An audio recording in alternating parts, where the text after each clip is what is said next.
So, welcome. Firstly, apologise. I'm a little bit, well, sticky, let's say. I've just done a jog and I've had a shower and stuff, but I'm still red hot from it. So, apologise for that. Plus, my chest is a little bit weird from the jog. So, but anyway, what a day. What a day. We finally got the Phasmophobia Nightmare update. And before we start playing, in a short while, I'm going to talk a little bit about the patch notes and give some opinions and stuff, and go from there. So let's see what we've got.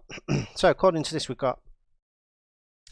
had reports of paranormal activity near an old campsite. We need you to investigate as soon as possible to find out the cause of these ghostly sightings. New paranormal entities have also started to reveal themselves in several haunted locations. Be careful out there. The weather has become a lot more intense recently. It may hinder your investigation. So straight away there, we have got confirmations of a new map, new ghosts, and weather effects coming into play here. So let's see what they've got. We've got the Maple Lodge campsite, a brand new medium-sized map including picnic areas, games, multiple tents, log cabin, haunted lake. Now, medium-sized maps falls into the territory of like the high school and the prison, so a decent-sized map, which is always nice. We haven't got enough decent-sized maps in the game, so that's a nice win there. Maple Lodge campsite has more unique objects, higher object density, and more visual detail. So they've stepped it up graphic-wise. They did put a note in there that says if you've got a minimum spec PC, you shouldn't have a problem running the map. But if you're below minimum specs, you may see some issues there. So one to keep in mind. And they've also promised to update all the other locations to the rest of the maps with the new visual style that they're going for. We've got difficulty rework. This was announced recently. So they've kind of rejigged all the difficulties. So for amateurs, we've got the long setup time, long hunt grace period, short hunt duration, sanity pills staying as they are, regain half of your lost equipment. So nothing's really changed for amateur. In intermediate, we've got the average setup time, average hunt grace period, average hunt duration, sanity pills restore slightly less sanity. Fuse box starts off. That's interesting because that's a change, because on intermediate always was on. Fewer places to hide, and you regain some of your team's lost equipment if you've died. So there's some minor changes to intermediate. Now, I don't know what it means yet by fewer places to hide. Now, by the time you've seen this, you may already know what that means, but I'm guessing at this early stage that they're probably going with maybe you can't open some of the cupboards or the lockers, so that you can't, you can't break line of sight like that. So that's my understanding of what that might mean.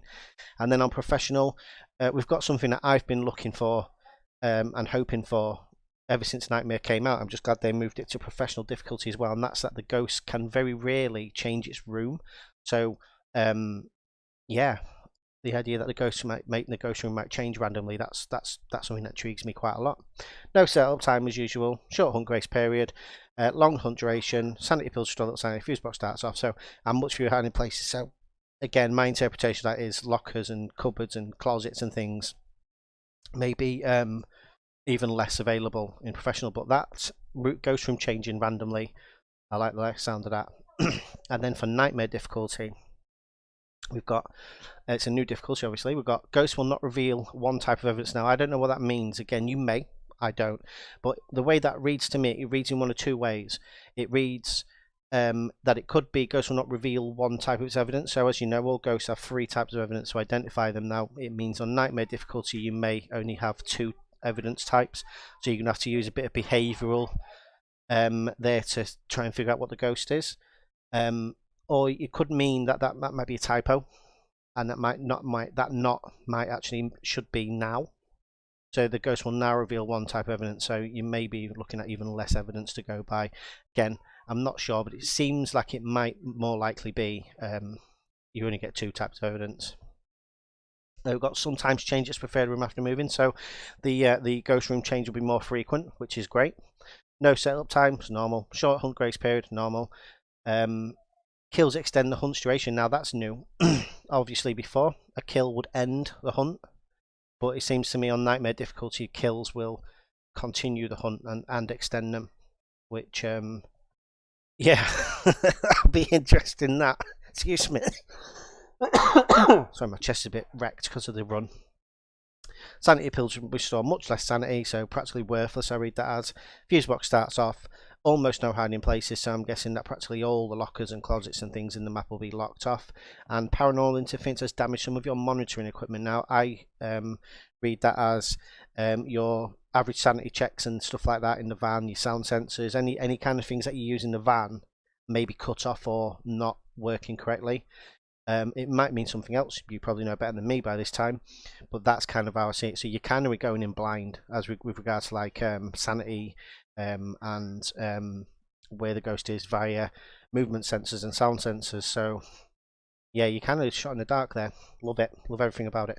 Weather. A new mechanic here. Each time you start a contract, the location will have different weather. So obviously Tanglewood's always raining. And it's the only map on the game, well, back in 3.0, where where the weather was raining, but now you get randomized weather, and that will impact the game and that contract itself. So again, it says there, if it's rain or wind, it will impair your ability to hear the ghost. Heavy fog will reduce visibility, so that's probably quite interesting to see what impact that'll have on the game. Now the Ouija boards looks like they've kind of reversed it. It reads to me that before, if you got a successful response from a ghost on the Ouija board, then you would take a small sanity hit unless you were talking to a demon. And if you failed and the board flashed, then you know that you've taken a 40 sanity loss and it's bad. It looks like they've changed that the other way around, so that if you get a successful hit from the ghost, that's where you take the massive sanity hit, and I think that makes more sense, and I think they see that as well. If you don't get a response from the ghost, then you lose a bit of sanity. So again, that makes more sense to me as well. And obviously they've changed the demon weakness there. I don't know in what way to cope and coincide with that change to the Ouija boards. So I wonder what the weakness for the demons will have now. So we'll find out very, very shortly. They had announced 2 ghosts. Now we had all correctly, I was in there as well, we would correctly guess that we were dealing with an Onryo and a ghost called the Twins, and that interprets to me as the Twins are 2 ghosts of the same type that have different rooms but will do different things at different times and hunt at the same time and all that kind of stuff. So yeah, we correctly guessed the 2 there, but nobody had any idea that they were going to give us another 2, the Obeke and the Raiju. I've got not a clue about either of those, and I cannot wait to get in game and check out the journal to see what we're going to be dealing with there. And as per normal big releases, we will see more of these ghosts for the foreseeable future, so that we can get trained and get used to dealing with them. We've got a few changes, a few new bits. So when crouching, the player's collider shrinks to match the player model. So I don't exactly know what that means, but it's a decent change for a reason. Ghosts will now disrupt electronic equipment whenever they are visible, so you're going to be seeing, if you're looking at a ghost, then it's going to knock your electronics like it does when it's hunting, which is a decent and probably correct thing to do. Ghosts now blow out lighters as well as candles. Don't know why that would be, but obviously we know about the Onryo. It's a fire ghost. And the Onryo, according to the journal, what we've interpreted from the images they've shown us, the Onryo, if a flame is extinguished near an Onryo, you get a good chance that it'll start hunting. So if you're carrying a lighter around an Onryo and it blows it out, then you're probably going to get hunted straight away. And if you're playing on Nightmare, yeah, it's not going to be good. So yeah, that's to keep in mind. Using walkie-talkie will track ghosts during hunts. That's one that is going to take some getting used to, because I, like a lot of players, because historically back in 3 and back yesterday, back 2 hours ago even, if you're being hunted, you could use your local button to talk, and that little the sound of the hunt going through the walkie-talkie would signify to you whether the ghost is still hunting or not. Now we can't do that because it will track the ghost if we even press that button as well. So that's going to alter the way we deal with hunts. Because like I say, if you're miles away from the ghost, if you're in a big map, you haven't got the light flickers, you haven't got anything like that, you don't really know if the ghost hunting or not. You kind of have to have a guess. So that does change. That takes away like a quality of life sort of thing. Yeah, that's interesting. Lights and candles are now extinguished when outside in heavy rain or when thrown. So that kind of introduces a problem as well, because if it's raining outside and you want to take a candle in, obviously normally you light the candle in the truck, take it in, job done. If it's raining, you're going to have to take a lighter as well, or keep a lighter in the building. So that's interesting. Again, that's a nice little change there as well. Truck map screens receive new icons. I'm not sure about what that is. We'll check that out when we get in there. The ghost can interact with several showers in certain locations, so they're giving them more things to play with. My guess is the showers in maps I've got showers, and the prison especially, that kind of stuff. And you can now place sound and motion sensors on the floors. Now that will be quite useful, because if you're dealing with a big room, a big ghost room, like say for example the gym in the high school or somewhere similar, it's hard to put the motion sensor in a place where the ghost's going to hit it on its way out, because there's so many places for it to come from. But if you can put that motion sensor dead center in the door, you know that the ghost is moving through the door. That's a good change. That's a very good change. And the ability to place sound sensors on the floors as well, because of the range of the sound sensors, it'll give you more scope to get maximum coverage on a map, because sometimes with the walls they kind of interlink with each other. So yeah, being able to place them anywhere is a really good change. And quickly to go through some changes, ghost space speed and acceleration chasing have been slightly increased, so they've buffed ghost speed when they're hunting on all difficulties. That's good. Now I wouldn't say it's good if you're dealing with a revenant. Last night we had a revenant, a nasty revenant, and rapid wasn't the word, so I couldn't imagine it being faster, but here we are. Ghost hunt duration has been lowered on small and medium maps, and that's a good change. Just because if you're in Tanglewood and you're getting hunted, it's a small map, there's not many places to go, especially if they've taken away most of your places to hide. That's a good change to balance out the difficulty rework. Ghosts have a low chance to not leave fingerprints when interacting with the environment. Now that's a needed change, I think. Fingerprints were ridiculously easy to get, that evidence. So yeah, that's a good change. And they now disappear after 60 seconds, and that also is a decent change as well. Yeah, because you know you're in a big map like the high school. You've spent a few minutes trying to find a ghost room. You've seen an open door. You bang some UV on it. You've seen fingerprints. You're one down before you even found the room. You know before you even sure of a room. But now, if you know what I mean, if that door had opened minutes before you get there, you still haven't got that chance to know where you are. That's a good change. Attic and basement ghosts roam less often. A good change.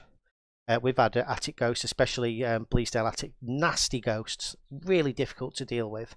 And a lot of the time they're hardly even in there. You know what I mean? So you think you've got an attic ghost, you think it's in the attic with you, it hunts, and you run downstairs and you run straight into it. So you know, that's a good change. If you've got an attic ghost, you kind of want to be sure that at least it's in there at some points. A good change. Average sanity being accurate, that's a good change. That randomness was just silly, so that's better.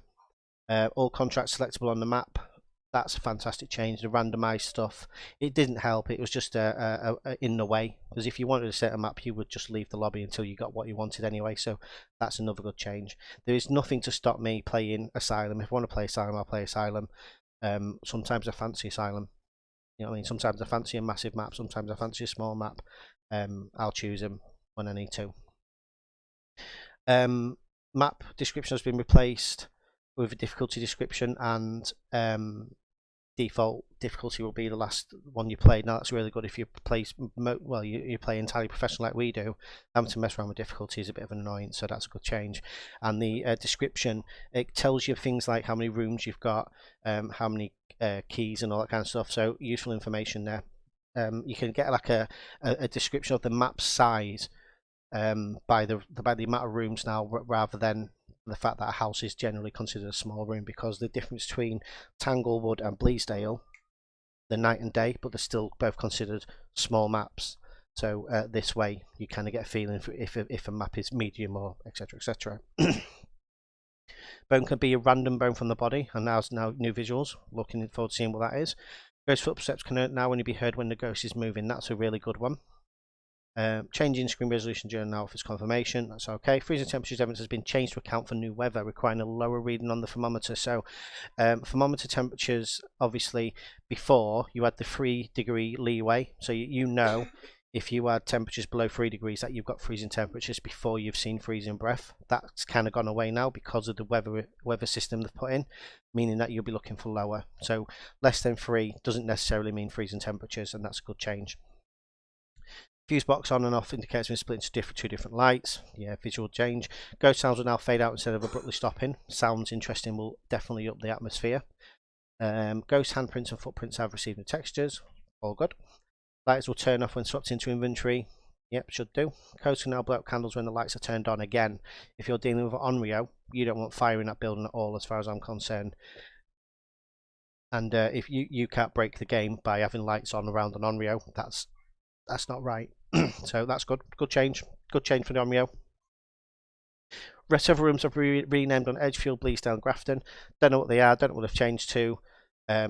Hopefully we'll see that soon. Ghost events will now last a minimum of 1 second. Good change. Window knocks will give noise on the parabolic. I didn't notice they didn't, but now it's a good change again. Several photo frames have their photos replaced, and the heartbeat will now fade in and out, and the volume has also been lowered. That will add to the atmosphere as well. And there's a few bug fixes there. You can pause it, however, I'm not going to. Bug fixes. But there's a few bits there that are noticeably, like if you've dealt with like only the host can turn the car alarm off, that's been fixed. So yeah, and there's a big one where if the host left the game in the middle of a hunt, the hunt would never stop. But it wasn't a hunt, it was you was locked in the house with a ghost that wasn't actively hunting. So yeah, good changes, good bug fixes. Very, very, very, very excited to get into this. And we're gonna do that right now. Right now. So I will start the game, I will get the people on, and we'll have a look.